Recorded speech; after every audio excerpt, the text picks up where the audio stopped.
Representative Rashid is the first Palestinian American to serve in the Illinois legislature. He lives in Bridgeview and with his wife and 4 children. Please help me welcome Abdel Nasser Rashid.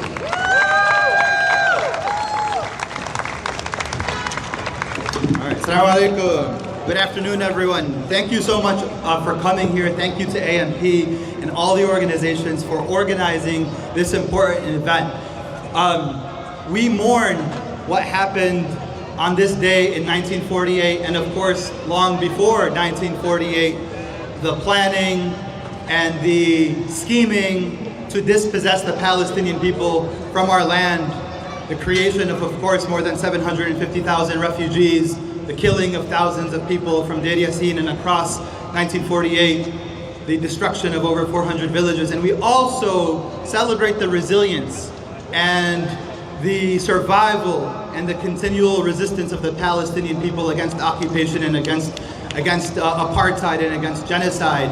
So thank you to all of you for uplifting not only the history but also our continued struggle as the Nakba continues, as we know.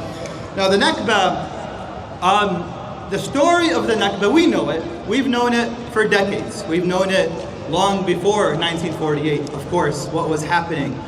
But the world did not know it. The world did not know it.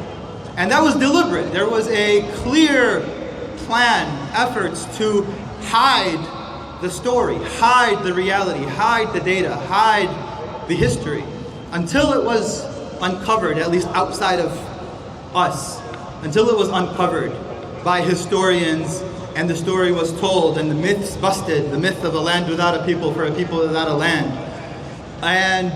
And of course, the myth also that this began in 1948. The Zionist project began many decades before that. And one of the myths, of course, is that this is that there's some historic claim to the land. But that myth itself was busted by the very leaders of the Zionist project. Jabotinsky in 1923 spoke in a way that people would never speak today. Zionism is a colonization adventure, and therefore it stands or falls by the question of armed force. Zionism is a colonization adventure. This is one of the fathers of Zionism, Jabotinsky himself, right? They don't want you to read that quote. They don't want you to read that history. Theodor Herzl himself described the Zionist project as something colonial, right? But of course, they whitewashed that history. They buried that history. And then they tried to punish anyone who tried to tell the narrative of the truth of what happened and what continues to happen. But let me share some news that I think we all are aware of. We've broken through.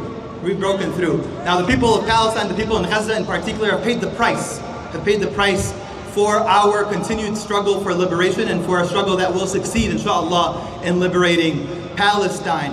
But I want us to be optimistic at the same time as we mourn and rightfully feel angry and devastated by the ongoing genocide, by apartheid, by the settler terrorism that's happening in the West Bank.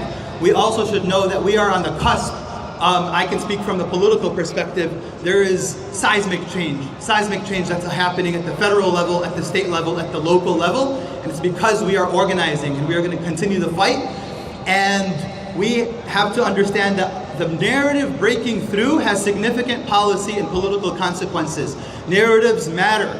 Our stories matter. The truth of the Nakba matters. And so as we continue to refuse to bow down to a false narrative and a false history, we end up having new possibilities and can have renewed imagination about what's possible for our people and our political struggle here to change U.S. policy, in my case to also change Illinois state policy, as many of you know. I know I just had my bio read and they described some of my priorities. One of my top priorities is repealing our state's shameful anti-boycott law that punishes companies for boycotting Israel. And just a couple of weeks ago, at the Bilandek building, just a block down from here, we had one of the first legislative hearings in the country. One of the first legislative hearings where a bill defending Palestinian rights was debated and discussed. And we're going to build on that until we repeal the shameful law and repeal them across the country. And of course, until we pass bills like block the bombs and get the US government out of complicity and support for Israel's genocide and apartheid. Please continue doing what you're doing, and I look forward in continuing this fight with you. Take care. Assalamu alaikum.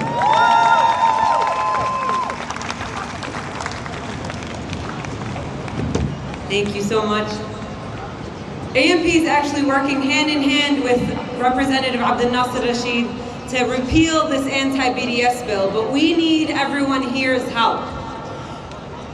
Our organizations, our representatives cannot do this work alone. We need the masses. We need everyone here. If you're able to take off of work, or if you are free on May 20th, we will be having a protest in Springfield, Illinois on May 20th at 10 a.m. And we'll be sending buses from Chicago and from Bridgeview. So if you are able to join, bring the masses to Springfield. And if we're here to raise the flag in Chicago, I think that we can make our voices heard in Springfield where it really matters. For updates and for any information on the buses or anything about that protest, please follow along on AMP's social media, and you can find everything there.